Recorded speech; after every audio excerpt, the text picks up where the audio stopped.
Video ഒരു part time job തപ്പിയിറങ്ങുന്ന ഒരു വ്ളോഗാണ്. അങ്ങനെ താ ഞങ്ങളുടെ ബസ് സ്റ്റാൻഡിൽ നിന്ന് ഞങ്ങൾ നേരെ പോയത് കോഴിക്കോട് ടൗണിലേക്കാണ്. പുതിയ ബസ് സ്റ്റാൻഡ് എന്നാണ് പറയുന്നത്. അങ്ങനെ നമ്മൾ ആദ്യം പോകുന്നത് ഫുഡ് കഴിക്കാനാണ്. ഞാൻ വീഡിയോ എടുക്കുന്നുണ്ടെങ്കിലും ഞാൻ ആ വെജിറ്റേറിയൻ എന്നുള്ള സംഭവം കാണുന്നില്ല.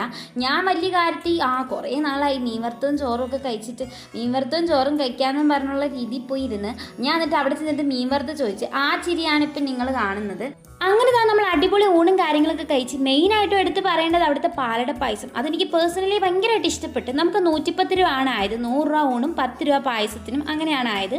അങ്ങനെ തന്നെ നമ്മൾ ഫുഡൊക്കെ കഴിച്ച് നേരെ പോയത് ഇവിടെ അടുത്തുള്ളൊരു മാളിലേക്കാണ്. അപ്പോൾ അവിടെ എന്തെങ്കിലും ജോബ് വേക്കൻസി ഉണ്ടോ എന്ന് അറിയാൻ വേണ്ടിയിട്ടാണ് നമ്മൾ പോയത്.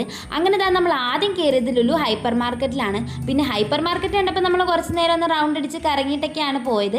അപ്പോൾ അവിടെ ചോദിച്ചപ്പോൾ അവർ പറഞ്ഞു ഇവിടെ പാർട്ട് ടൈം ഇല്ല, ലുലു മാളിൽ പാർട്ട് ടൈം കാണും, അവിടെ ചോദിക്കാൻ പറഞ്ഞു. അപ്പോൾ നമ്മുടെ ഹോസ്റ്റലിൽ നിന്ന് അത്യാവശ്യം ദൂരമുണ്ട് ലുലു മാളിലോട്ട് പോകാൻ. അപ്പോൾ നമ്മൾ ആ പ്ലാൻ ഡ്രോപ്പ് ആക്കി. അപ്പോൾ എന്തായാലും വന്നതല്ലേ, നമ്മൾ കുറച്ച് നേരം കറങ്ങി നടന്നിട്ട് പോകാമെന്ന് വിചാരിച്ചു. അങ്ങനെ നമ്മൾ മാളിൽ നിന്ന് ഇറങ്ങി നേരെ പോയത് മിഠായി തെരുവിലേക്കാണ്. അപ്പോൾ കോഴിക്കോട് വന്നാൽ മിഠായി തെരുവ് മസ്റ്റാണ്. അങ്ങനെ നമ്മൾ കുറച്ച് നേരം മിഠായി തെരുവിലൊക്കെ കറങ്ങി നടന്ന് അങ്ങനെ നമ്മൾ പോകുന്ന വഴിക്ക് 2 കിലോ മാങ്ങ 100 രൂപയ്ക്ക് കണ്ട്. അങ്ങനെ നമ്മൾ 1 കിലോ മാങ്ങ ഒക്കെ മേടിച്ച് നമ്മൾ നേരെ ബസ് സ്റ്റോപ്പിൽ വന്നു. അപ്പോൾ ബസ് സ്റ്റോപ്പിൽ കുറച്ച് നേരം കണ്ണാടിയൊക്കെ നോക്കി ഇങ്ങനെ നിന്നു. അത് കഴിഞ്ഞപ്പോൾ ബസ് വന്ന് നമ്മൾ ബസ്സിൽ കയറി. അങ്ങനെ നമ്മൾ നമ്മുടെ വീടിൻ്റെ ഇവിടെ വന്നു. നമ്മൾ കുറച്ച് സാധനങ്ങളൊക്കെ മേടിച്ച് നമ്മൾ നേരെ പോവുകയാണ്. അപ്പോൾ ഇത്രയുള്ള ഇന്നത്തെ വീഡിയോ. അടുത്തൊരു വീഡിയോ ആയിട്ട് വരുന്നത് വരേക്കും ബൈ ബൈ.